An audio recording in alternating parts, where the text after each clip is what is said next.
Hello, Southwest Transit team. I'm so excited to tell you about our 4 team members who are going to ensure customer loyalty in our marketing project. We have Caitlin, Elizabeth, Michael, and William. Caitlin is a very driven person who is going to lead the team to success as she does well under pressure, and she will be able to keep the team on task as she does care about the results. Followed by her, we have Elizabeth, who is detail-oriented, and she does want to bring the vision to reality, and the details have to be flawless, so she will help ensure that this team does succeed in that category. She is a natural leader, so she's going to be able to look at all perspectives and consider all options when looking at the best options for the team. Followed by Elizabeth, we have Michael. Michael is the third member. He is a veteran. He's been with us for 5 years, so he has very good perspective on Southwest Transit and where we are headed as an organization. Michael is very positive, and the pressure on this team is going to be high as there is going to be tight deadlines, and our future depends on it. So his positivity is really going to bring a lot of positive vibes that this team is going to be needing, and chemistry. Michael's also a great communicator, so he's going to be able to communicate and really start all of those conversations. He's also very skilled in strategy, so he'll be able to bring strategies to the team that will focus and allow us to bring our best results. Followed by Michael, we have William. William is a perfectionist, which can be a strength and a weakness. That is honestly why he was most difficult to select on the team. He just can get caught up in the perfecting stuff, which can hold it up, but that is where Caitlin and Elizabeth are going to come in and bring him back up to speed. So he has massive value, though. He is a empathizer, so he's going to be able to look at stuff from our customers' perspective and let us know how they're doing and what he thinks would work best for our customers. So this team's strength is positivity. They're driven, detail-oriented, collaborative, and they have strong communication skills. Between all of these individuals, they're very good with completing tasks. They're able to balance out one another's weaknesses and keep focus. For example, Elizabeth will push the team to complete the task, while William will make sure all of the details are there. Everything is perfect and ready to be launched. They're all used to being part of teams as they've all been part of the Southwest for a little bit over 4 years other than Caitlin. This team will be able to adapt to the needs of the marketing team as they're hungry for feedback. A lot of them want to grow in the organization. They want to develop their skills. This feedback culture will help create that drive to find the best solution as, again, they do want to move up. It will be essential that they do communicate, which is another strength. So they've all been labeled to be team players, so they are going to work really well together to consistently communicate ideas, deadlines, and give feedback to one another.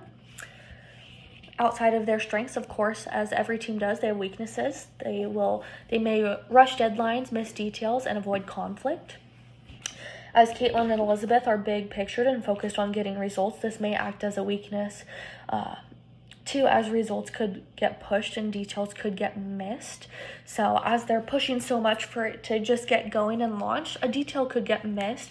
So in order to minimize these weaknesses, William and Elizabeth will be responsible for being on top of finalizing the details, and Michael will utilize his strengths to come up with the most strategic recommendations that fit the team's needs.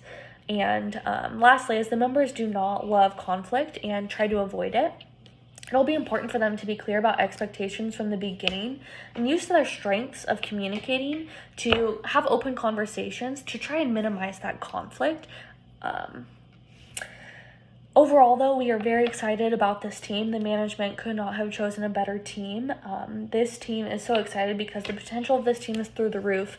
Michael has a lot of knowledge and perspective and is getting his PhD, so he is able to bring the team together, and when it comes to what works for the organization, he's able to really give great perspective. This feels like a good move for the team as he offers so much experience. Alongside Michael, William has immense potential too. As he's been with the organization for 4 years, he is looking to engage in his task and his coworkers, so he's going to be all in. As soon as he knows what this project is on, he is all in. We also have Elizabeth. She's been with the organization for 4 years as well. She is a natural leader. She wants to continue to grow in the organization, and she is just an enthusiast when it comes to making sure things are getting done appropriately, and she wants to be detail oriented, and she wants to look at all perspectives, which is really, that's what we need. We need somebody who's going to look at all perspectives. We need that person who is going to consider all options in this project. And followed by her, we have Caitlin, and although Caitlin is a little bit newer to the organization, she does want to move up, so she has a ton of potential, and she has high standards. So the combination of high standards and teamwork and perspectives and communication, this team is, I have no doubts that they are going to succeed and they are going to complete this task. And a lot of them are hungry to move up, so they're going to do whatever they can to succeed. So as managers, we are going to need to motivate this team. So with that, we have the reinforcement theory, appraisal, and merit pay, which will help us. Every team needs to be motivated. So the first strategy is the reinforcement theory. We're going to reinforce this team's behaviors positively by letting them know that we see their efforts. Members on this team want to know that they are recognized. So when we are reinforcing that and giving them appraisal for what they're doing, it is going to make them feel important, and it's going to make them want to keep working for it when they know that they're being recognized for their hard work on this very stressful big task.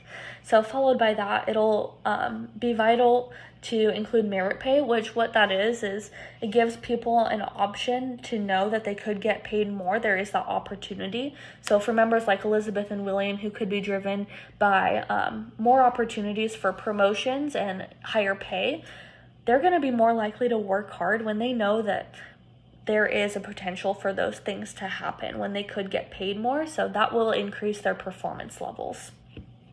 I did find that in the textbook by Griffin, Phillips, and Gooley.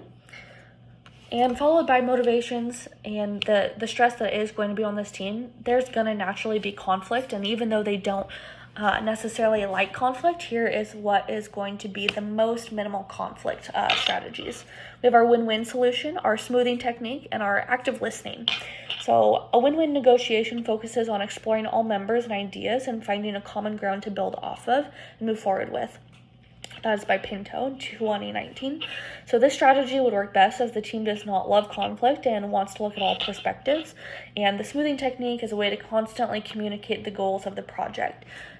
So essentially between these two, they're going to constantly be communicating and talking about their ideas. So the more that they talk about their ideas and their thoughts on things, they're naturally going to be able to come up with a solution that everybody feels comfortable with moving forward so that they can achieve their task at hand, as all of them are task oriented and focused on the big picture of customer loyalty. With that, we have active listening, which of course is a small tool, but it does help. So when we're active listening, that ensures that we're paying attention to what the other one is saying. We are listening and we are doing our best to communicate that we do understand what they are saying. And if we don't, we are going to ask questions. So those are all small tasks, and essentially all of these strategies just ensure constant communication, which is what this team is good at. So I don't have a fear that they will be unable to settle conflict. Settling conflict, though, is a part of collaboration, and it is important that this team does collaborate. So it is important for us as managers to set them up for success. The LPS theory is what we are going to use, and this suggests that leader strengths are determined by the effectiveness of a solution, or a situation.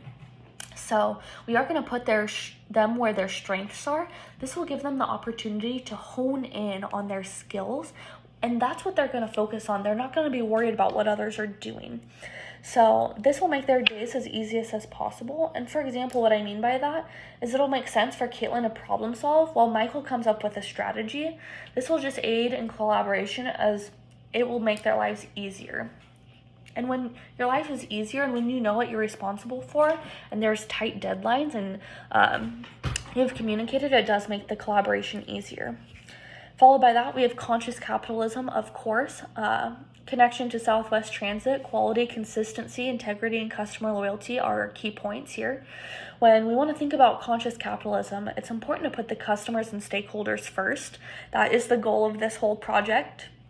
So once the team finalizes their project, they will first present it to those stakeholders. The reason why for this is because we want to share our values with the stakeholders. This will make them feel connected and shows integrity and trust on our part, and it'll ensure that they're still going to support us at the end of the day. So when we don't have consistency, it affects stakeholders, and they want a consistent experience that's memorable that they can hold on to. And this is all part of customer loyalty. So when we have customer loyalty, it ensures our stakeholders are going to be with us because we have consistency. So this team embodies what stakeholders are needing and looking for as they're driven to find the best solution to customer loyalty programs. And our members like Elizabeth and William and our two other ones are going to focus on the quality and the task at hand to produce the best results possible that are in benefit for the stakeholders and the Southwest Transit as an organization. So the value for the stakeholders in the Southwest Transit ultimately come to what they have come up with. They've come up with the customer raffle and the customer loyalty program. When we look at stakeholders, they want consistency, as mentioned before. They want to ensure that their money is going towards something that they value and can support, as Anderson mentions. Consistency is an essential value that Southwest Transit will prioritize in this project between these four members. They'll ensure that customer loyalty will benefit not only the organization, but the stakeholders as well through reinforcement theories. That's what our two programs are based off of. So we're going to reinforce that customers are using Southwest Transit Airlines. And what we mean by that is the customer loyalty program is going to be everybody who is a loyal member and a member of Southwest Transit is going to receive first choice and a discount on first class. So they're going to be more likely to dedicate themselves to using us when they are seeing that they're getting discounts and first choice on first class. Along with that, we have our customer raffle. So again, we want to build consistency. So our customer raffle is going to be at the beginning and end of every flight. So our airlines will raffle off to a member in the seats a double pointage program. So somebody every flight will get double the points who is flying on the airlines, who is only a member. So members will get this discount. And what this does is it is going to build consistency and it'll encourage others to join our program as well.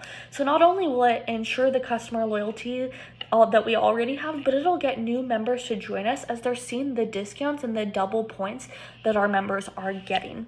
So when we have this double pointage system and discounts going on, not only is it going to bring new customers in, but this will boost up our sales. This will boost up our sales as new members will be joining us all the time, which is exactly what we need.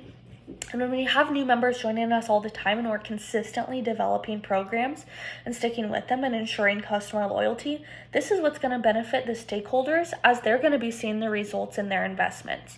So I encourage you guys to take a look at our Southwest Transit team.